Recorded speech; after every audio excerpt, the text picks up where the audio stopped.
Sekarang kita lihat konflik yang terjadi antara India dan Pakistan. Apa konfliknya Bapak Ibu? Satu, konflik pertama dan dari dulu sampai sekarang puluhan tahun, hampir mencapai satu abad. Konflik India dan Pakistan cuma satu yang paling nampak, dan itu yang mereka tutupi, konflik agama. Apa kata Allah dalam Al-Quran? Hadapkan wajahmu ke arah timur. Apa maksud ayat ini? Ternyata maksud ayat ini adalah di timur itu, yang pertama, banyak akan terjadi konflik-konflik. Perang hari ini di mana-mana. Saudi perang dengan Iran, Pakistan dengan India, Suriah berperang. Di mana-mana perang sekarang, Pak. Qatar mulai ingin diperangi, Yaman diperangi. Bahkan uniknya, perperangan yang terjadi ada banyak perperangan antar saudara, Muslim dengan Muslim. Yang disebabkan oleh siapa? Kaum-kaum Yahudi yang melakukan propaganda dan mengadu domba. Kita disuruh untuk memunculkan ketidakpercayaan kepada satu negeri Islam terhadap negeri Islam yang lain. Uniknya, mereka juga bermain dalam perang mereka terhadap kita. Kata Nabi, kalau kalian melihat kondisi perperangan di mana-mana, tanda akhir zaman.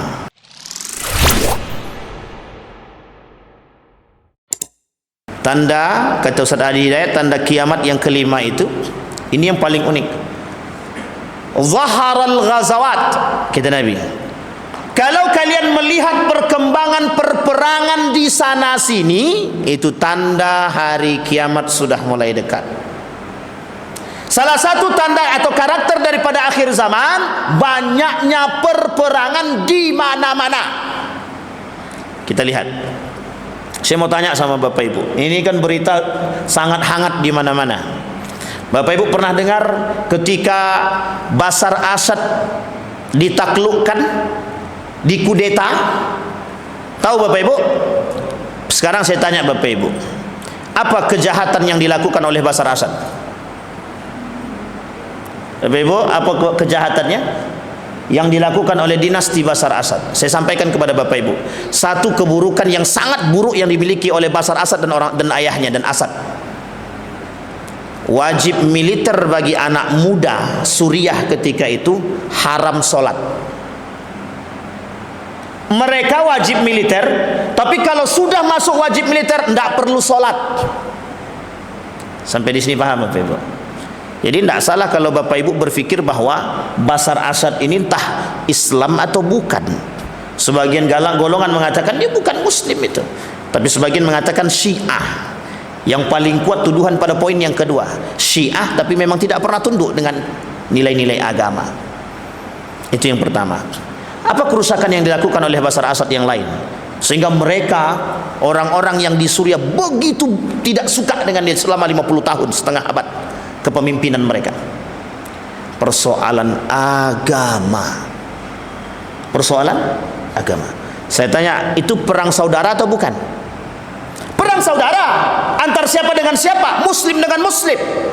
Bashar Assad dengan para pengikutnya mengaku Muslim, sementara yang tidak suka dengan Bashar Assad juga mereka taklukkan dengan model kudeta. Kalau sudah model begini, itu tanda semakin dekatnya hari kiamat. Yang kedua, saya tidak masuk ke Palestina karena itu sudah umum. Sekarang kita lihat konflik yang terjadi antara India dan Pakistan. Apa konfliknya Bapak Ibu? Apa penyebab konflik Pakistan dengan India? Ada yang bisa jawab Bapak Ibu? Apa konfliknya? Satu, konflik pertama dan dari dulu sampai sekarang puluhan tahun, hampir mencapai satu abad.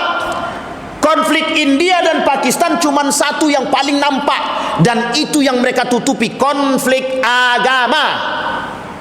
Palestina perang apa? Agama. Indonesia dijajah Belanda dan Jepang, itu konflik apa? Agama. Jangan Bapak Ibu bilang itu rempah-rempah, bukan, itu agama. Rempah-rempah sebagai penutup, bumbu-bumbunya saja.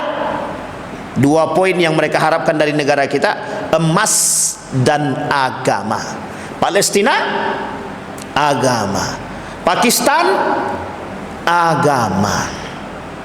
Amerika dengan yang lain, agama.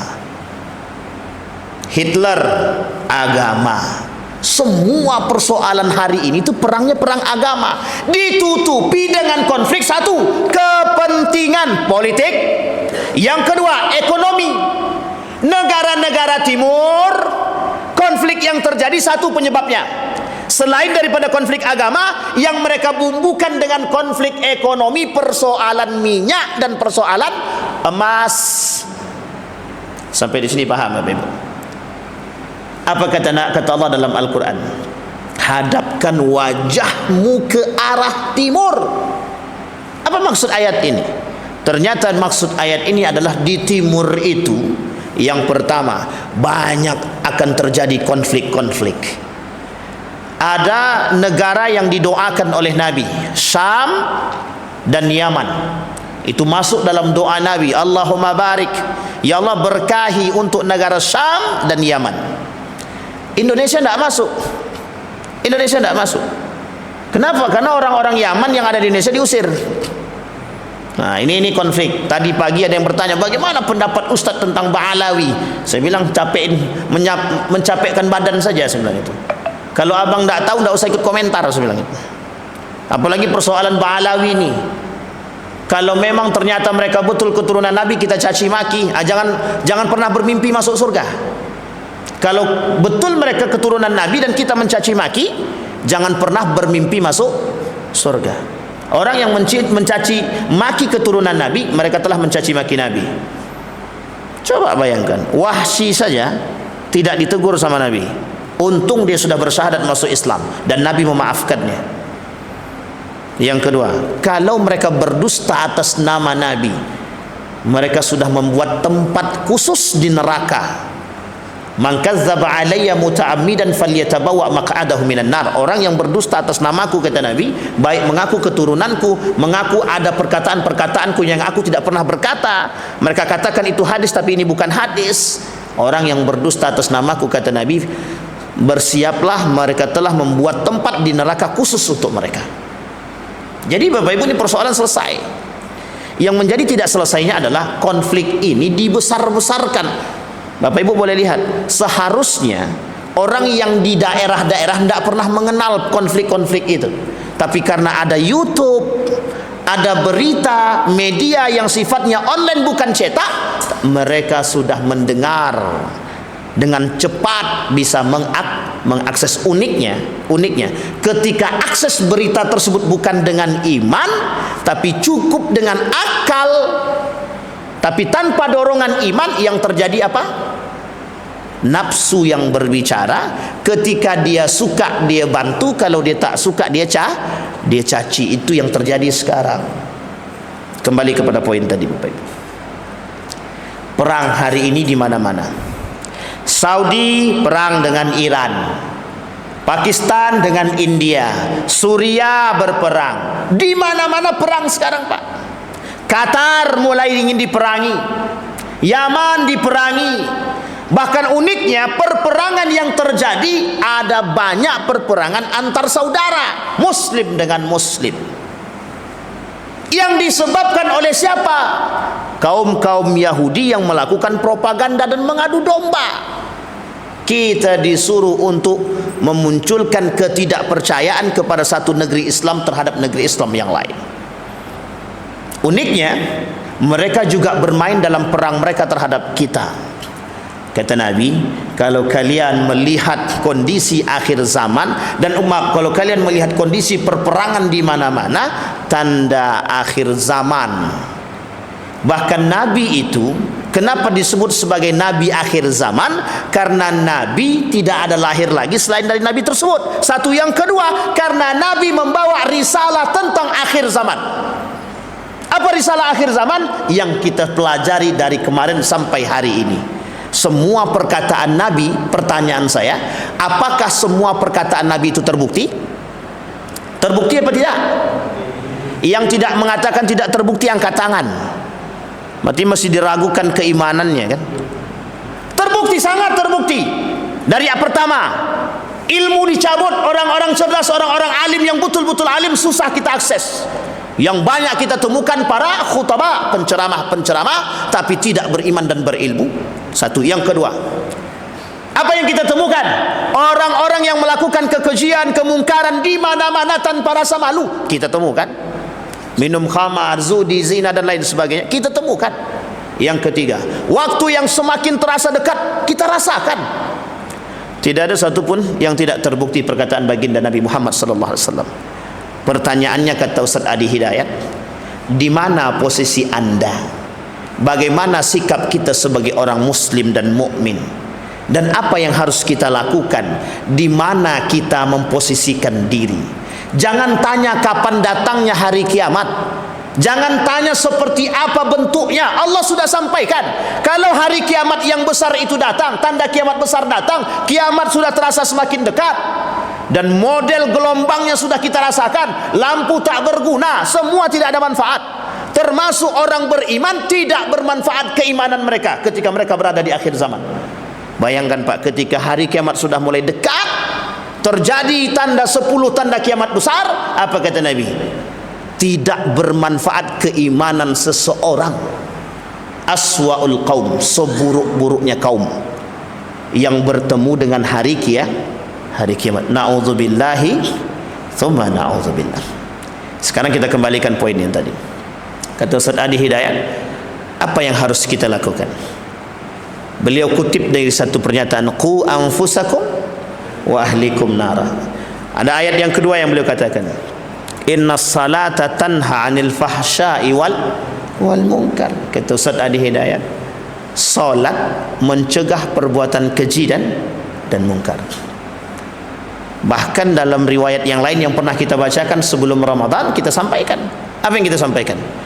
Ada pemimpin yang suka mengakhirkan solat, bahkan bukan mengakhirkan solat, tidak solat, tanda kiamat. Orang-orang mulai meninggalkan solat, tanda kiamat. Bahkan simpul yang terakhir hilang dari muka bumi ini, kata Nabi dalam hadisnya, adalah solat. Mengapa begitu pentingnya solat? Karena solat, kata Allah dalam Al-Quran, mencegah perbuatan keji dan munkar. Ustaz, ada yang solat Ustaz, tapi masih mencuri dia. Pada masa Nabi juga begitu. Ada seorang sahabat solat dia tapi masih minum khamar. Apa jawaban Nabi? Kelak solatnya akan merubah perilaku dia. Nabi biarkan. Kelak solatnya akan merubah perilakunya, kata Nabi. Maksudnya apa? Teruslah dengan solat. Teruslah dengan solat. Kenapa harus terus dengan solat? Karena meskipun hari ini solat belum mampu merubahmu, maka yakinlah bahwa kelak solat pasti akan merubah perilakumu. Jadi jangan remehkan Pak persoalan solat itu. Kalau tidak mungkin Allah katakan inna salata tanha 'anil fahsya'i wal munkar. Berkata para ulama, solat seperti apa yang mencegah perbuatan keji dan munkar? Pertama, orang solat tidak mampu merubah keji dan munkar, betul, tapi lambat laun pasti akan berubah. Satu ketika ada seorang wanita yang sudah menikah, tiba-tiba sang suami pergi keluar kota untuk melakukan tijarah, perdagangan. Dan satu ketika, satu hari atau satu masa, datang seorang pemuda yang sering melihat perempuan tersebut keluar rumah tanpa suami. Dan kemudian dia katakan bahwa dia menyukai perempuan tersebut. Setiap hari dia datangi rumah perempuan tersebut. Laki-laki ini tidak sholat. Laki-laki ini selalu melakukan kemungkaran dan maksiat. Satu ketika datang dia ke rumah perempuan, dia ketok pintunya. Saking capeknya perempuan tadi, kedatangan laki-laki tersebut, takut akan fitnah, dia katakan kepada laki-laki tadi, saya akan menikahi dirimu tapi dengan satu syarat. Apa syaratnya? Salatlah engkau selama 40 hari, jangan pernah keluar dari masjid. Untuk laki-laki tadi, jangan pernah keluar dari masjid. Salatlah engkau selama 40 hari, tahajud dan duha. Pada hari yang terakhir atau setelah hari yang ke-40, datanglah ke sini, aku akan menikah denganmu dan aku akan mengugat cerai suamiku. Digitukan sama perempuan tadi. 40 hari kemudian tak datang. Satu pekan kemudian setelah 40 hari tak datang. Satu ketika perempuan tadi bertemu di tengah jalan. Apa jawaban laki-laki? Aku sudah tak minat dengan dirimu, katanya. Coba bayangkan Pak, perbuatan yang terus dia buat bisa menafikan perbuatan-perbuatan yang mungkar yang ada pada diri dia. Dengan catatan, solatnya diperbaiki sedikit demi sedikit. Nah, tapi kami memang tidak niat solat, bagaimana Ustaz? Ya tidak apa-apa, solat aja meskipun tidak niat, tidak apa-apa. Nanti juga niat sendiri dia itu. Kalau udah capek dia pasti niat sendiri itu sama. Nah, sampai di sini bisa dipahami Bapak Ibu. Ada pertanyaan Bapak Ibu? Kok diam semua? Semakin terasa kiamat semakin dekat, Ustaz. Tenang. Yang rata-rata di sini kan sudah menikah, jadi sudah aman insyaallah. Yang belum nikah jangan aman nih. Ada yang belum menikah kan? Tidak ada, masyaallah. Baik. Ada pertanyaan Bapak Ibu? Cukup ya? Cukup Bapak Ibu? Baik. Inilah kemudian kondisi kita hari ini Bapak Ibu, yang disampaikan oleh Allah dan Nabi-Nya dalam perkataan Allah, dan begitu juga dalam perkataan baginda Nabi Muhammad sallallahu alaihi wasallam, yang secara nyata terbukti di hadapan kita tanpa harus melakukan penelitian secara ilmiah. Itu sudah terbukti secara nyata, sehingga dorongan Nabi mengatakan kepada para sahabat, kalian bukan kalian, tapi yang terjadi pada masa yang akan datang setelah generasi setelah kalian. Makanya para sahabat berminta kepada Nabi, ya Rasul, doa mintakan kepada Allah, matikan kami sebelum bertemu pada masa itu. Kata Nabi, tenang. Ini bahasa saya. Kata Nabi, tenang. Kalian tidak akan ketemu. Yang ketemu itu yang setelahnya. Terbukti Bapak Ibu, hari ini kata Ustaz Adi Hidayat, hari ini prosesi keimanan harus kuat-kuatan. Maksudnya apa? Harus kuat kita beriman, betul-betul beriman. Maka pegangan harus kuat, karena anginnya semakin kencang. Semakin kencang angin itu, maka kita harus punya pegangan yang harus kuat. Kalau tidak kuat, kita goyang, kita yang terjerumus. Na'udzubillahi tsumma na'udzubillah. Insyaallah kita lanjutkan pada pertemuan yang akan datang dalam hadis-hadis tentang prahara akhir zaman yang mulai terbukti sedikit demi sedikit di hadapan kita, yang mudah-mudahan bisa menjadi pengingat kita untuk tetap istiqamah dalam ketakwaan kepada Allah. Fa'tabiru ya ulil absar la'allakum tuflihun. Assalamualaikum warahmatullahi wabarakatuh.